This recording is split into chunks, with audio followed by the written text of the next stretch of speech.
Gourmets na TV. Oferecimento Assum Supermercados. Economia se faz com qualidade. E use, vá com muita sede aos potes. Boa tarde, pessoal. Nós estamos começando a semana com o Gourmets na TV, aqui na RDC TV, canais 24 e 524 da NET, nas plataformas que vocês quiserem exercitar a sua navegação pela internet, né? E recordando, eu quero agradecer o programa de sexta-feira, que foi apresentado não só pela Cris, como pela Marta Fedrizi, querida amiga, chefe emérita, que teve várias, vamos dizer assim, chamadas. Inclusive, como vocês sabem, eu estava em Santana do Livramento, no Festival Internacional do Cordeiro, lá em Rivera, Santana do Livramento em Rivera, o Festival do Cordeiro é o Uruguai, é em Rivera, né? E foi uma festa maravilhosa. Eu mandei algumas chamadas de lá para efeito, e eu tenho certeza que o ano que vem, dentro da estrutura que a RDC se propõe, nós vamos conseguir fazer, neste caso, o Torneio Internacional do Cordeiro, que vai ser no quinto ano que vem, e outros programas externos. Vão conseguir chegar lá com o Beto e a equipe da RDC para a gente fazer essas, vamos dizer assim, experiências gastronômicas da melhor qualidade. Esse torneio eram 40 duplas, no mínimo tinha umas 6 duplas de mulheres, pessoal que já esteve aqui, inclusive, no nosso Gourmet na TV. E eu, mais uma vez, não só eu peço desculpa pelas ausências, mas eu sei que vocês foram gratificados pela culinária apresentada pela amiga Marta Fedrizi, que eu agradeço de público o seu empenho. Aliás, ela a cada 15 dias vai vir aqui fazer uma comida, uma receita vegana, uma receita vegetariana, sem glúten, sem lactose, aquelas coisas que Ladrizi se propõe. Bom, o programa de hoje é um programa muito agradável. Eu resolvi vir, vocês viram o programa, eu estou aqui de jaleco. E o nosso convidado de hoje, que eu fiz questão que viesse, e mais questão ainda de não deixar ele mexer em panela nenhuma, ele mexer naquilo que ele é um dos maiores especialistas na América Latina, que é não só na enologia, mas basicamente aqui para nós, que a carreira é tão extensa que eu não gostaria, ele vai falar conosco a respeito disso tudo, da enologia e da sua vibe atual, que é produzir o espumante Adolfo Lona. O próprio Adolfo Lona está presente aqui conosco. Vocês vão ter um programa maravilhoso com as explicações que o Lona nos dá, com os ensinamentos que ele nos traz e a história que ele nos conta da sua chegada, do casal chegado aqui daqui a pouco tu dá um takezinho na querida ali, tá aberto. O casal chegado chegado do exterior, vindo praticamente quase que fundando as coisas aqui, né, Lona? Hein? Vamos lá, Lona. Tudo bem, querido? Muito. Eu estou satisfeito daqui, Lona. Ótimo. E aprendendo um pouco de culinária também, que eu pretendo ser cozinheiro, mas sou muito ruim. Bom, eu vou trabalhando um pouquinho aqui enquanto você vai trabalhando e eu, enquanto isso, vou contar um pouco por que nós viemos aqui no Brasil, em 72. Meu Deus do céu. Meados de 72, ou seja, alguns aninhos atrás. 47. Eu era um enólogo muito jovem, trabalhando em Mendoza. Mendoza é a terra do vinho e da uva na Argentina. O que desenvolveu nesses anos todos Mendoza, o desarrojo é uma coisa inacreditável, né? Realmente, Mendoza não tinha nada de enoturismo, tinha pouquíssimo atendimento de classe. Agora é fantástico, você almoça, janta nas cantinas, é uma maravilha. É verdade. Então, eu era um enólogo recém-formado e estava namorando a minha esposa Silvia. Silvia que está aqui conosco. E nós vimos um anúncio num jornal, o principal jornal de Mendoza, naquela época, 45, 46 anos atrás, 47, o jornal era o único jornal em Mendoza, uma cidade de 700 mil habitantes na época, e apareceu um grande anúncio dizendo: busca-se enólogo para ir no exterior, não dizia onde, e nós namorando, eu trabalhando no Instituto Nacional de Vitivinicultura, que é o Instituto Ibravin da Argentina. O Ibravin da Argentina. Nos entusiasmamos com isso, fomos por primeira vez às entrevistas, que era num hotel cêntrico de Mendoza. Sim. E o dia que eu cheguei tinha 400 enólogos. 409. Dos quais 399 eram mais experientes que eu. Então, nós chegamos e levamos um banho de água fria, porque achamos, eu disse para ela: olha, aqui eu não tenho a menor chance. Alguns que já conhecia, inclusive. Muitos já conhecia, alguns tinham sido. Um deles tinha Eu sido falo, um chefe. eu falo essas coisas que eu conheço a história do Lona, é maravilhosa essa história, por isso que eu estou rindo já antecipando. Mas continua, Lona. Então, fuimos embora sem nem sequer fazer entrevista. E no sábado estamos passeando em Mendoza, na cidade. E passamos na frente do hotel. E a Silvia me disse, por que não entramos? Eu, tu acha que vamos entrar? Deve ter um monte de gente. Não, vamos entrar, só por curiosidade. Chegamos e tinha 3 pessoas. Sim. Então, digo, bom, 3 pessoas, vou esperar. Aí me entrevistou um rapaz que estava aqui no Brasil há 5 anos, argentino, que estava voltando. Sim. E as empresas internacionais, geralmente, gostam de que os profissionais fiquem nos países onde vão. Claro. Esse menino tinha ficado só 5 anos, então um pouco o trauma da Martini, naquela época era Martini Sim, Rossi, Martini Rossi, né? do Bermudes. É. Me entrevistou e eu não fiquei sabendo exatamente o que tinha acontecido com a entrevista, mas ele me perguntou quem era eu, Adolfo Lona, me perguntou parente do Ernesto Lona, que nós somos 3 enólogos na família. E um deles na época era famoso, Ernesto Lona. Eu disse que sim, provavelmente com isso eu ganhei o primeiro ponto. Depois ele me terminou de entrevistar, alguns dias depois me chamou porque vinha o presidente da Martini do Brasil, lá em Mendoza para me entrevistar, a mim e a outras pessoas. Sim. Aí ele fez perguntas e eu acho que o segundo ponto que eu ganhei foi, ele me perguntou, por que você quer ir conosco? Digo, porque é a Martini. Porque tenho confiança de ir fora numa empresa grande, internacional. Que não vai me deixar a pé. Exatamente, que não vai me abandonar em qualquer lugar. Isso deve ter sido o segundo ponto. O terceiro foi que ele me perguntou se eu era casado, se tinha filhos. Eu disse, não, estou namorando uma menina e queremos nos casar. E isso também gostou, porque os outros candidatos, um tinha 3 filhos, outro tinha 4. Bronca, claro. E tudo isso é um complicador para a adaptação. Moral da história, depois de um tempo ele nos veio de novo a me entrevistar, agora com a Silvia, queria conhecer ela. Claro. Outro sinal de que tinha me escolhido, porque queria conhecer quem seria a minha esposa no futuro. E então aí ele, para surpresa minha... A Silvia, com a simpatia dela e educação, que é peculiar... Ela me ajudou a ganhar um emprego. Claro que funcionou. E aí ele me disse, bom, você sabe quanto vai ganhar? Digo, não, não sei se fui contratado. Disse, não, você vai ganhar $2.500. Naquela época eu ganhava $500. Quando ele falou 2.500, mais despesa, eu quase abracei ele e não me soltei mais. Queria vir na hora. A história é maravilhosa. Foi fantástico e, bom, agora já passaram 45 anos. Tem pessoas que me perguntam por que eu continuei aqui no Brasil. E, na realidade, o Brasil é um país fantástico, um país que recebe o imigrante de forma muito especial. Sem dúvida. Falando, Lona, trabalhar enologia é muito desafiador, porque todos os anos você começa tudo de zero. O Brasil é um país que, pelo clima, pelas condições, é muito desafiador fazer vinho. Principalmente para o vinho, né? E eu fiz 31 anos de companhia com eles, fizemos o Barão de Lantier. A história do Balão de Lantier é maravilhosa também. Eu sei que hoje nós estamos falando sobre champanhe, né, sobre espumante, né, mas a história está perfumada a nossa batatinha. É uma delícia. A história do Barão de Lantier é interessantíssima. Né? Porque... Eu só quero eu estou fazendo esses esclarecimentos porque o Lona está tão acostumado a contar a história e o Barão de Lantier foi um marco tão interessante que, inclusive, desafios que o Lona fez posteriormente a ter saído já e andou procurando, inclusive, o que tinha ainda de sobra. Não é verdade isso? É verdade. Estou contando umas histórias maravilhosas, de 40 anos, 50 anos. Hein? É verdade.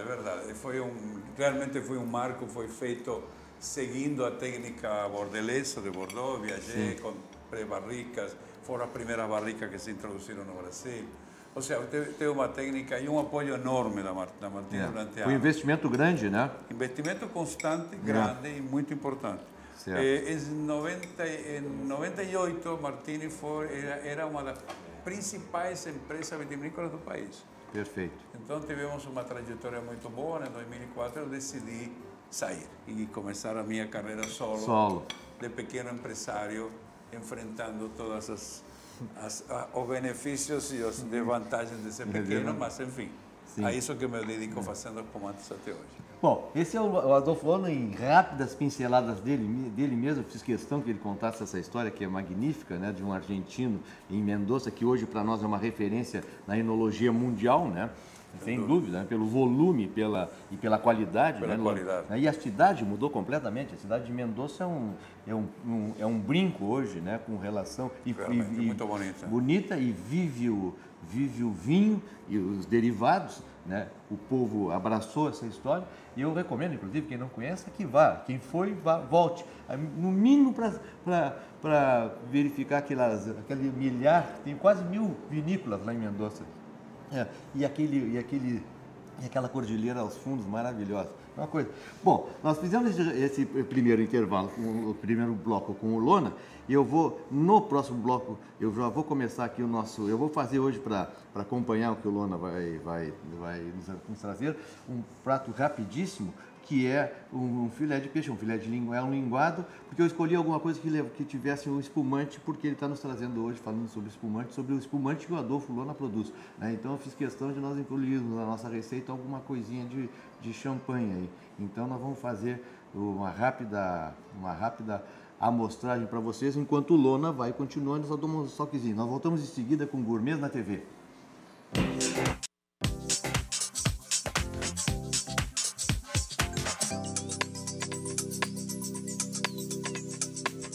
Nós estamos voltando com o nosso Gourmet da TV, hoje com o nosso convidado, um programa muito especial com o Adolfo Lona.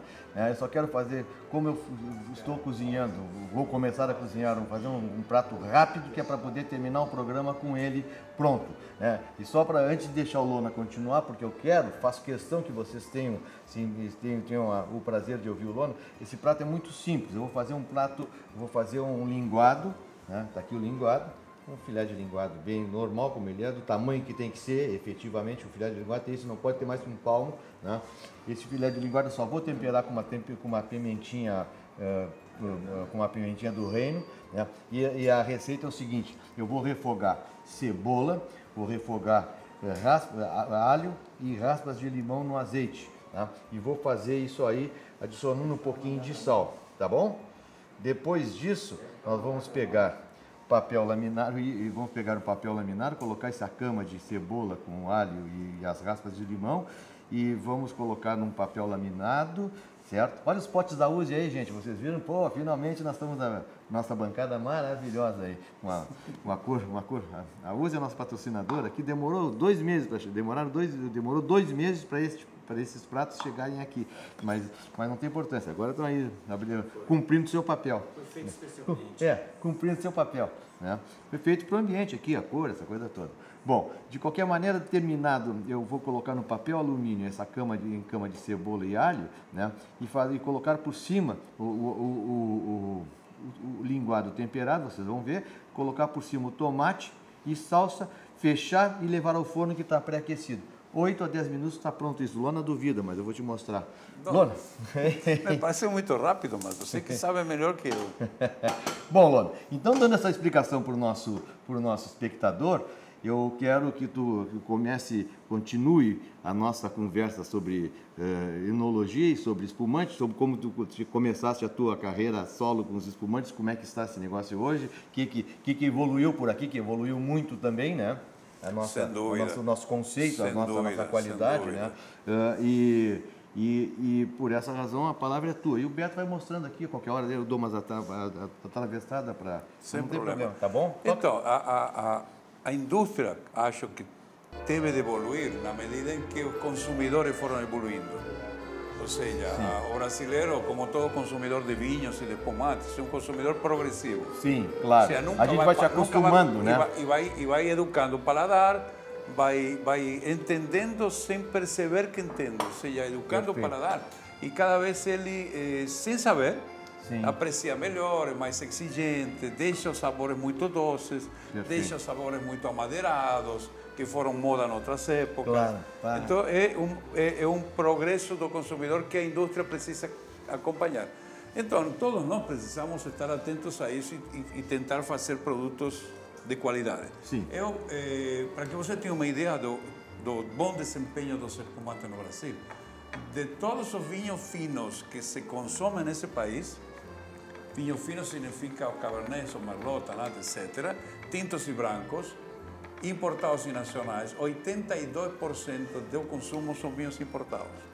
e 18%. 82, Elona? Ou seja, cada 10 garrafas, 8,2 garrafas são Estrangeiras. importadas e menos de 2 garrafas é nacional. Que coisa, né? Se você analisa o desempenho dos espumantes, é o contrário. 80% dos espumantes são nacionais e 20% importados. Certo. Isso quebra um pouco a velha desculpa de alguns empresários que dizem que isso é preconceito, que o consumidor brasileiro é preconceituoso. Para mim não é preconceituoso, porque se ele fosse preconceituoso, não beberia tampouco espumante. Sim. Então, se ele bebe espumante, porque ele confia na qualidade do espumante Claro, nacional sem e não dúvida. confia tanto nos vinhos, que é uma tarefa que todos nós produtores precisamos nos empenhar. Sem dúvida. Ou seja, ganhar qualidade. Mas dá esse empenho, né? Há esse empenho, né? Claro que sim. Vinhos de qualidade temos. O que nós Eu tenho precisamos dúvida. é mostrar isso com mais facilidade, com mais intensidade, para que o consumidor brasileiro se convença de que não sempre um chileno é bom, é melhor, nem um bom argentino. Ao contrário, nós temos vinhos brasileiros que superam alguns e bastantes importados. Falando dos espumantes, Pois não. o desempenho dos espumantes é levado à frente pelas mulheres. Pelas mulheres. As mulheres são as que consomem espumantes. Eu tenho reparado, Lona, e por estar me dando um dado importante, o espectador nosso vai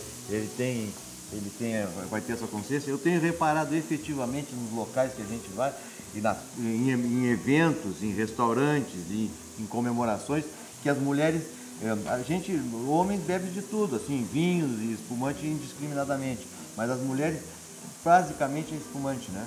E elas adoram Está dando um espumante. dado que está dando um Não, dado mas que isso é a gente observa. Isso é estatístico, por isso que nós devemos muito a elas.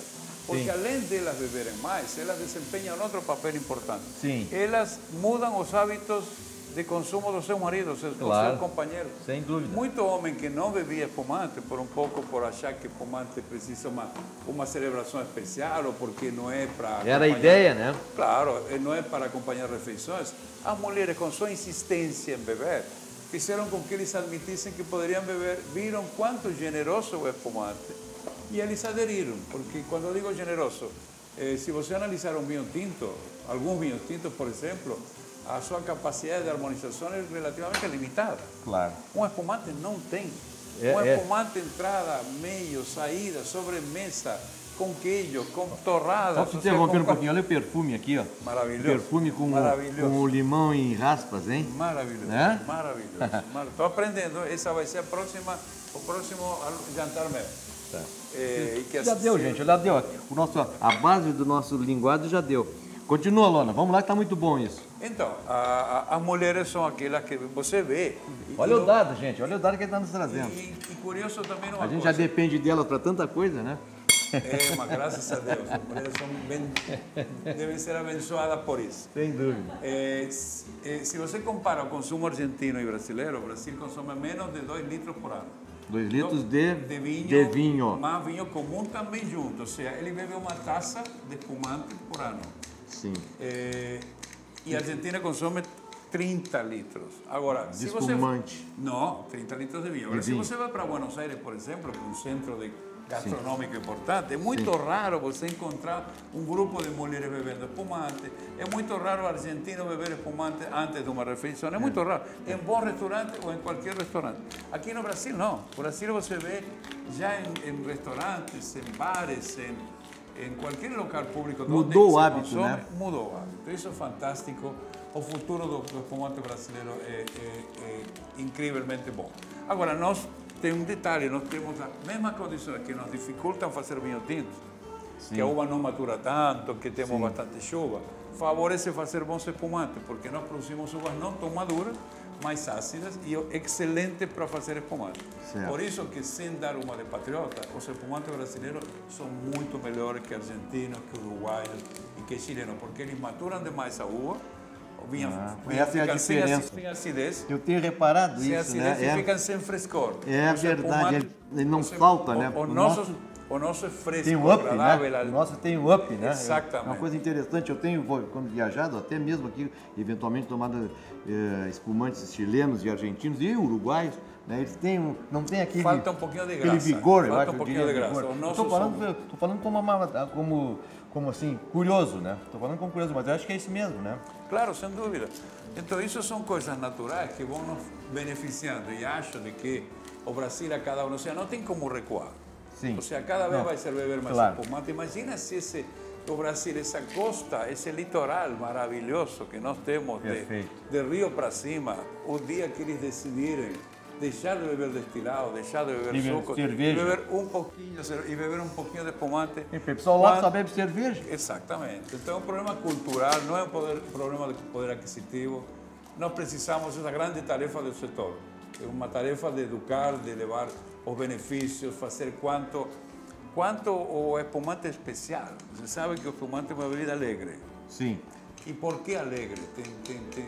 Eu sempre faço questão de explicar. Desde crianças, desde pequenos, nós sempre ouvimos o estouro de uma rolha e pessoas da nossa família ou amigos dando risada, celebrando alguma coisa. É verdade.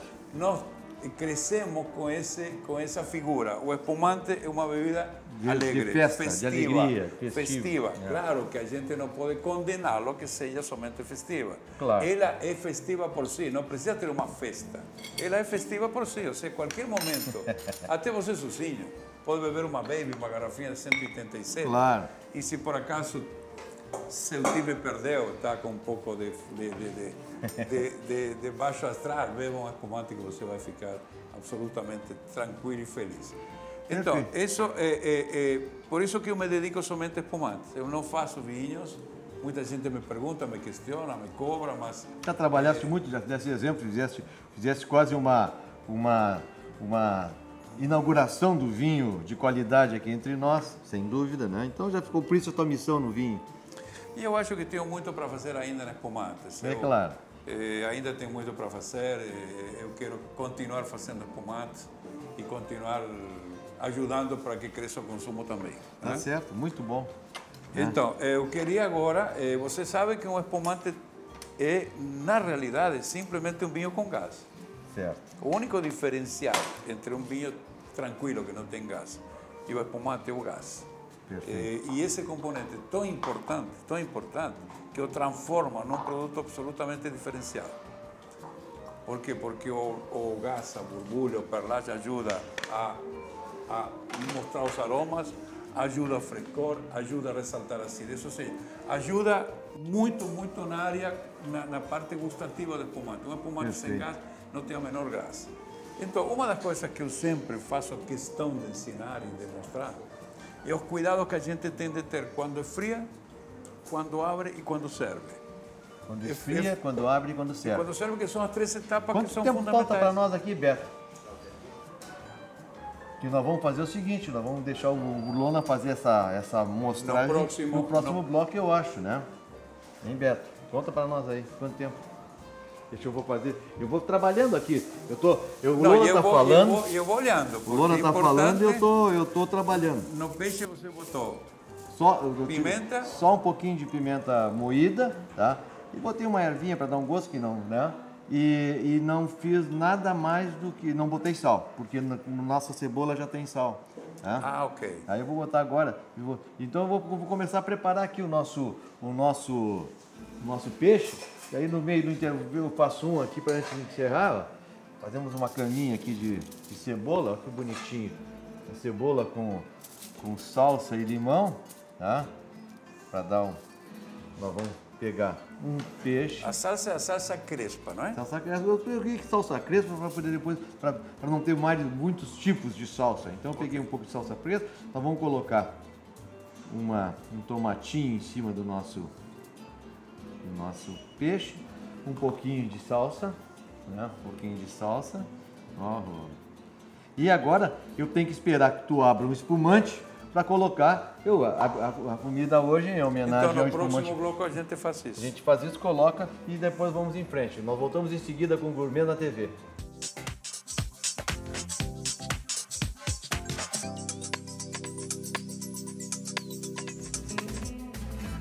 Pessoal, nós estamos com o Gourmet da TV, hoje com o Adolfo Lona, ele vai fazer esse bloco, vai abrir o espumante, nos dar explicação como se faz, e nós vamos estar gelando aqui num balde especial para isso, né?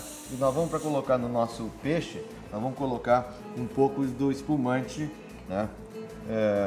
Um espumante do Lona, claro, porque senão esse é o motivo de ter espumante hoje aqui. É um bruto, não é? É um bruto, sempre bruto, sempre bruto, eu não vou, né? Tem que ser espumante seco. Pode ficar ruim? Não? Com certeza que não. Então, eu vou fazer aqui, ó, um pouquinho mais, nós estamos botando aqui, ó, e eu vou fazer os papelotes aqui para vocês. O forno está aquecido, né? E eu vou fechar o primeiro e colocar aqui. Eu posso fazer isso aqui tanto no forno como no fogo médio. Eu estou fazendo no forno, tá, gente? Esses papelotes. Lona, agora eu fico com esse trabalho aqui, né? E tu vamos para o nosso objetivo hoje, que é cultural, ou seja, cultura da champanhe. Então, para esfriar o espumante, a forma ideal, a mais correta, a mais fácil de ter domínio sobre a evolução da temperatura é um balde de gelo. Geralmente o que fazemos? Colocamos um pouco de água, um pouco de álcool, 4 ou 5 xícaras de água, 2 de gelo, 2 de álcool. Colocamos algumas pedras de gelo, mexemos para esfriar bem essa água. Dentro dessa mistura de pouco gelo e bastante água, se coloca a garrafa e depois se completa. Se nós colocamos primeiro o gelo, depois com a garrafa, o gelo fica empedrado, depois não conseguimos colocar a garrafa. Olhem bem a explicação do homem, hein? O homem sabe. Se você coloca somente o gelo seco, depois você não consegue colocar. Então, depois de essa mistura gelada, que é a base da garrafa, aí você coloca o gelo. Durante 45 minutos a 1 hora, depende se ele vem de uma geladeira ou de uma cave refrigerada, com 45 minutos suficiente, ou 1 hora. A temperatura de consumo em torno de 4 a 6 graus. Não adianta lhe dar a temperatura, porque você não vai ficar com o termômetro tentando controlar. O mais importante é como você tem de esfriar. Por que nós devemos esfriar um balde de gelo? Para não esfriar a rolha. A rolha é um componente vegetal que endurece quando esfria. Então, se você esfria o espumante num freezer durante um tempo, não sai a rolha. Depois a rolha fica dura, aí você sofre para abrir, pega uma troqueza, a elegância de abrir uma garrafa de espumante se perde. E não é isso que a gente quer. Abrir uma garrafa de espumante tem que ser um ato elegante. Então, a garrafa está aberta, eu retiro a garrafa do balde. Retiro a garrafa do balde, apoio na mesa, eu retiro o balde para que todo mundo possa observar bem. Todas as cápsulas têm uma lingueta que você puxa e ela, como tem um picotado na cápsula, ela vai liberar área de trabalho, que é esta parte aqui. Aqui eu tenho a gaiola, que é aquele cestinho de arame que segura a rolha. A rolha originalmente foi um cilindro perfeito, um cilindro de 30 centímetros de diâmetro por 50 de comprimento. Quando entrou na garrafa, pegou o formato de cogumelo. Essa parte interna tem as laterais da garrafa que comprimem para dentro e o gás carbônico que comprime para fora. Khalil, você tem ideia de qual é a pressão de uma garrafa de espumante? Não. Olha, eu já li, mas não me lembro. Não tem. Isso aqui tem 5 atmosferas. 5 atmosferas é uma medida de pressão que equivale, uma atmosfera equivale a 14 libras. 14 Aí libras já a gente tem, é uma medida mais familiar. Se você multiplica 5 atmosferas por 14 libras, dá 70 libras. 70 libras, eu tinha uma ideia de 60, uma coisa assim. Aqui tem o dobro da pressão de um pneu. Não por isso você tem de comprar capacete, luva e avental de aço para abrir, porque é só tomar cuidado. Brincar com uma rolha e apontar alguma pessoa, você pode terminar machucado. Então, eu não retiro a gaiola. Tem gente que retira a gaiola e depois retira a cápsula, e depois retira a rolha. Isso existe o risco de que quando você retira a gaiola, se não segura firme, que a rolha escape. Então, o que eu faço? Eu seguro sempre o dedo em cima, eu desparafuso a gaiola e puxo para fora para que ela não gire em torno de si e não quebre. eu acho que com a mão assim fica melhor. Hein? Eu posso, soltei a gaiola, não quebrou, coloco a lingueta para cima, a ver, seguro a garrafa e giro a garrafa, um pouquinho. A rolha já saltou. Eu não preciso estar desparafusando. Eu só seguro, porque nos últimos milímetros a rolha efetivamente vai querer soltar. Se eu descomprimo com violência, o espumante fica nervoso, fica desprendendo gás. E eu perco o gás até a garrafa, até a taça. E esse é um erro grosseiro. Ela praticamente fez um suspiro, a garrafa está absolutamente tranquila, a rolha saiu bem, a gaiola junto. Eu vou quebrar a cápsula só para mostrar para você como o espumante está absolutamente tranquilo. Um espumante bem aberto, vejam como o espumante está tranquilo. Não sei se dá para ver que a superfície está absolutamente tranquila. O último erro que eu posso fazer é levar a taça despejando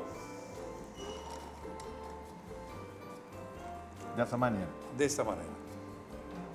Toda esta espuma que é tão bonita, que todo mundo fica admirando, é gás, que eu acabo de perder. O jeito correto é fazer isto. Eu sirvo um pouquinho no fundo da taça, deixo a taça esfriar e depois eu completo. Até mais ou menos 3/4 da taça. Veja a diferença entre um espumante. A ver se dá para aproximar bem a câmera. Ó, o espumante assassinado, porque eu joguei de cima e ele desprendeu todo o gás. E este está E com a perlagem. está perfeito. A perlagem está maravilhosa. Está perfeito. Olha que diferença, a gente não se dá conta muitas vezes, né? Cara, mas olha como é incrível, né? Então veja que eu esfriei direito, abri direito e servi errado. A taça jamais deve ser friada. Não colocar a taça no freezer, na geladeira, ou colocar gelo dentro. Na cerveja? Porque ela fica envasada. Perfeito. Tá? Veja como está. Como que eu degusto o espumante? Eu não preciso, não devo agitá-lo, como faço com vinho, porque senão desprende gás desnecessariamente. As borbulhas me trazem os aromas. O objetivo é manter o gás. Claro, porque ele que me dá a vida do espumante. Vida do espumante. Claro. É aquilo que nós falamos há pouco. Claro, né? E ele me traz os aromas diretamente no nariz. Eu não preciso. Pode acontecer que num determinado momento eu sirvo uma taça de espumante e ele está absolutamente chocado. E eu tenho certeza que o espumante está certo. É porque eu lavei a taça com detergente e não enxaguei com água quente suficientemente. Tá aí. Então ela não mantém o perlagem. Olha que bonita essa taça. Maravilhosa. Coisa louca. Eu jurei ontem, voltando de Santana do Livramento, depois daquela alta gastronomia que se fez, inclusive na volta no ônibus, nós comemorávamos a colocação da nossa parceria lá no campeonato, nós tomávamos uns espumantes. Eu disse assim, bom, depois desses 3 dias de comida e bebida, de espumantes, eu vou passar a segunda-feira incólume. Mas é impossível com esse programa com o Lona. Jânio, me desculpa, mas o Lona aqui presente vou ter que brindar com ele alguma coisa, né? Vamos lá, Eu Lona. vou me servir Pois não. de forma correta Perfeito. e fazemos o nosso brinde. Nosso Saúde. brinde. Eu sempre digo aqui, Saúde, Sator. Silvia, eu sempre digo aqui que o programa nunca é no final o brinde, tem que ser no meio do programa para ter graça, porque nós estamos brindando a vida, né? Saúde, gente. Saúde.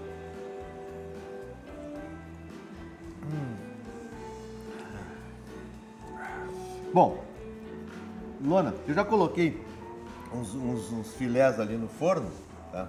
Que eles vão ter faz uns 2, 3 minutos, depois do intervalo a gente vai abrir. Mas nós vamos continuar falando sobre espumante, tá? Eu fiz a receita, foi muito simples, vocês viram toda ela, né? Não tem problema nenhum. Mas eu quero que continue, nós vamos conversar sobre detalhes. Esse teu espumante é um espumante horroroso. Tu tem uma explicação muito interessante a respeito da tonalidade do rosé. Isso nós temos 3 minutos de programa nesse de bloco aí, pode conversar alguma coisa sobre isso. Depois, no último bloco, a gente fala sobre o Charmat, sobre Champenoise, tá? Toca adiante, explica por que esse espumante, Beto, por que esse espumante é rosé e não é cor-de-rosa. Não é cor-de-rosa, porque... Tá? Toca aí, Beto. Esse é um espumante rosé que vocês estão vendo aqui, ó. Uma cor... Ele tem laranja, casca de cebola. Casca de cebola. Ou salmão. Ou salmão, tá? É isso aí. Conta para nós. Porque os pigmentos vermelhos que dão a tonalidade rosada, eles não são estáveis. Não são estáveis, não conseguem se manter. Então, com o tempo e com a luz, eles vão mudando, vão se oxidando, entre aspas, e passa para essa cor. Isso é próprio dos vinhos que receberam maturação. Perfeito. Meus espumantes são feitos com vinhos com 2 anos. Certo. Por isso que tem essa cor.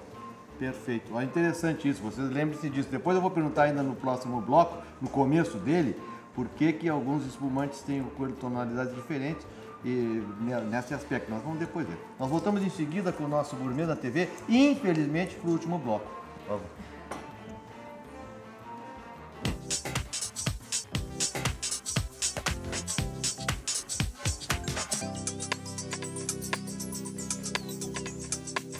Pessoal, nós estamos voltando com o nosso Gourmet na TV, aqui hoje com o nosso Adolfo Lona, falando sobre a vinícola, sobre vinhos. Eu disse para ele antes do programa, olha os vinhos, os espumantes do Lona. Eu disse para ele assim, o nosso programa vai ser curto porque a gente quer falar. E realmente estamos no último bloco, Lona, né? Mas o que vamos fazer? Nós estamos com o nosso peixinho ali, ó, o espumante no forno, mais uns 5 minutos eu tiro ele. Nós temos 10 minutos aí, tranquilamente, né? Betinho, eu posso fazer para ti também um puro, né? O que tu acha? Né? Bom, de qualquer forma, nós conversamos sobre o espumante rosé do Lona. Ele explicou a cor do rosé, absolutamente mesmo, uma cor, como ele disse, cor de casca de cebola, maravilhosa, eu adoro essa cor, né? E nós temos... O que tu fizeste ali agora? Não, para mostrar de que conforme o volume da taça, a intensidade, essa é uma taça muito delicada e muito fininha. Certo. Então ela parece mais clara do que em uma taça normal. Perfeito. Tá bem? Perfeito. Mas as cores, como eu dizia, as cores não são estáveis. Certo. Se você está na frente de um espumante Champenoise de 4 anos de maturação e a cor dele for rosadinha, desconfia. É como um vinho branco amarelado. Não. Nesse caso, que pode ter sido, o produtor fez um espumante branco e na hora de colocar o licor de expedição, colocou uma gotinha de vinho tinto. Que é diferente a você fazê-lo com um rosé como nós fazemos. Aí ele não sofre oxidação, entende? Então, desconfie de um espumante assim, porque não é assim tão maturado como deveria, sendo rosé. Tá. O Lona, conta, vamos depois particularizar. O Lona tem as atividades dele, ele produz o vinho, o seu vinho espumante e naturalmente vende. Ele tem o vinho que eu recomendo para quem quiser provar alguma coisa de exceção, o Nature do Lona. E eu quero que ele dedique esse bloco aqui, só pelo Nature, um pouquinho da diferença, para o espectador ter bem presente muita diferença que tem entre o método Charmat e o método Champenoise, né? E por que o Brut e o Nature? Rapidamente isso, né, Luana? Então, o método Champenoise é o método originário que nasceram os espumantes na França, na região de Champagne. Sim. É feito na própria garrafa. Perfeito. Então você coloca dentro da garrafa, não, com uma tampinha cerveja, desse tipo de cerveja, o vinho, os açúcares e os levedos para que eles comam os açúcares e formem gás carbônico. Certo. A diferença é o Charmat em grande recipiente. Você não faz própria garrafa, faz um grande recipiente de 5.000, 10.000, 200. Perfeito. E aí você coloca vinho, leveduras e açúcar. E todo o procedimento de enchimento e limpeza é feito mecanicamente, com equipamentos. No caso do Champenoise, não. Você faz manualmente.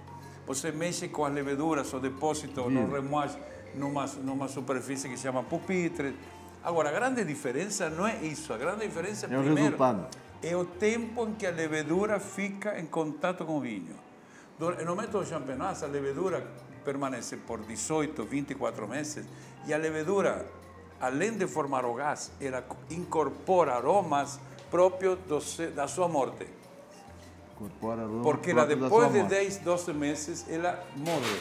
E quando morre, ela libera uns aromas especiais, que lembram amêndoa, que lembram pão torrado, que são a diferença olfativa entre um champenoise e um charmat. Então, um charmat é como você beber um vinho tinto jovem. Um champenoise é como você beber um vinho tinto envelhecido. São duas coisas diferentes, não tem um melhor nem pior. O charmat é mais econômico, geralmente é mais barato, mais fresco, mais próprio para entrada, mais próprio para fora das refeições.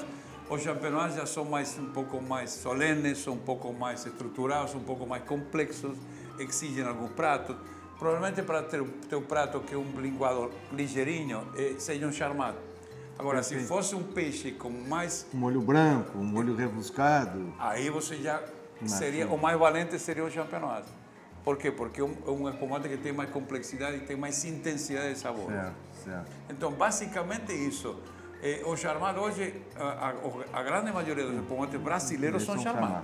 Por quê? Porque Salton e Chandon, que são os principais produtores, que são que produzem 70% dos espumantes, fazem charmat. Então, champenoise, o charmat exige um investimento muito grande em equipamento. Claro. O champenoise exige muito investimento em tempo. Você tem de ficar esperando. Claro. Mas o resultado é maravilhoso. E o Nature? Existe uma classificação de espumantes em relação aos teores de açúcares que tem. Certo. O primeiro é o Nature, que não tem açúcares. O segundo é o Extra Brut. O segundo é o Brut. O terceiro é o Seco, depois o Suave e por último o Demi-Sec.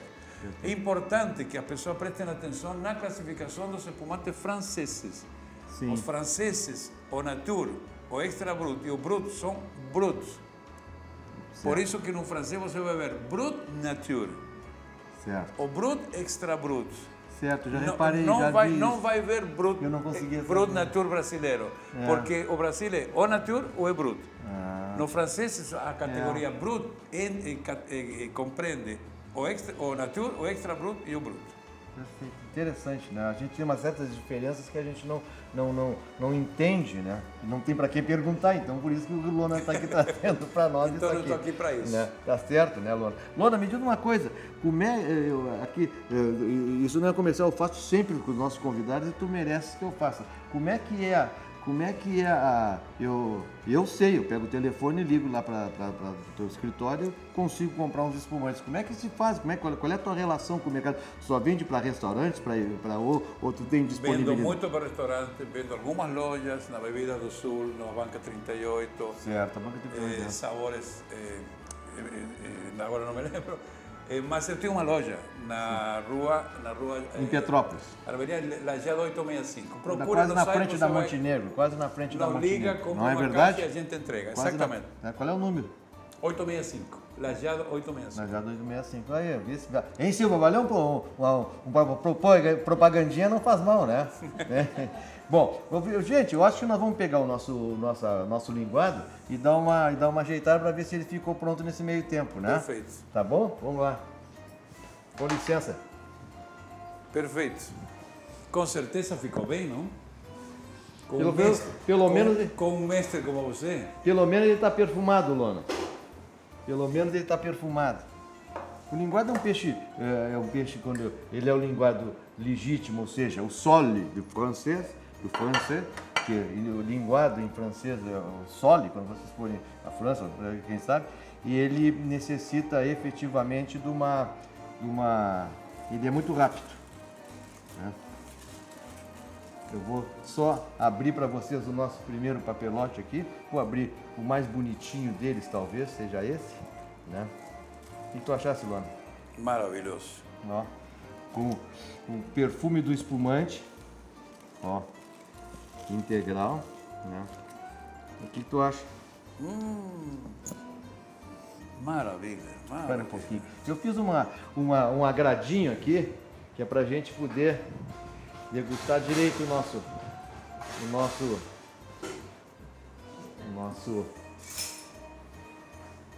linguado, acompanhar. Eu coloquei umas batatinhas baroa só para acompanhar quem quiser uma coisa mais sólida, e vamos decorar com uma salsinha crespa, que é um dos ingredientes do prato. Vou colocar aqui para o nosso espectador dar uma olhada aqui de jeito, né? E um risco Não, não era o risco que eu queria. Queria colocar também umas ervinhas de decoração aqui. Perfeito, perfeito. Vamos lá. Olha aí, gente. Silva, tem...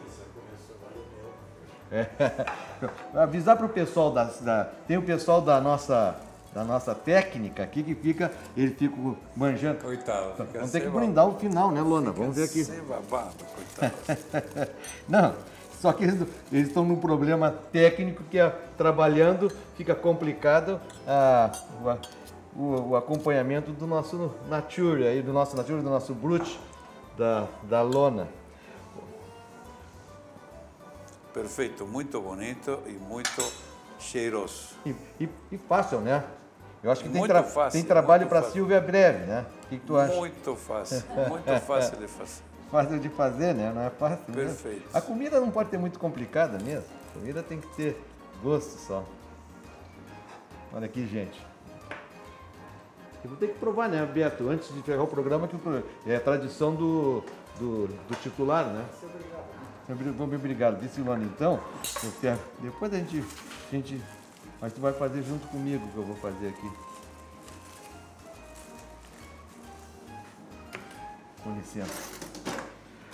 Como eu tenho muita liberdade com o meu amigo Adolfo Lona, e acho ele um ícone da nossa enologia, principalmente pelo começo da história que ele nos trouxe, a escolha dele lá em Mendoza, nos idos dos anos 70, né?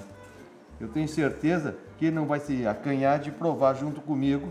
Claro, né? que não, O nosso, contrário.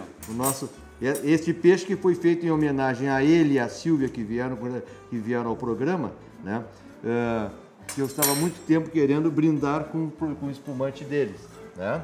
Vamos lá? Vamos lá? Um brinde e vamos aqui, ó. Com licença, gente. Não fica harmonioso? Pouco sal, né? Pode botar mais sal que aí dentro, mas do peixe não tinha sal, você lembra? Né? E o espumante deu um gosto todo especial, não deu? Perfeito, muito bom. Maravilha. Pessoal, eu estou, infelizmente, encerrando esse programa com Adolfo Lona, esse criador de vinhos, né? E hoje, nosso ícone em espumantes. E o programa Gourmet na TV está à disposição de vocês, né? E vocês, por favor, acreditem que nós temos aqui no lado uma celebridade da área. Boa noite, gente. Gourmet na TV Obrigado. se despede até amanhã. Obrigado, Lona. Obrigado.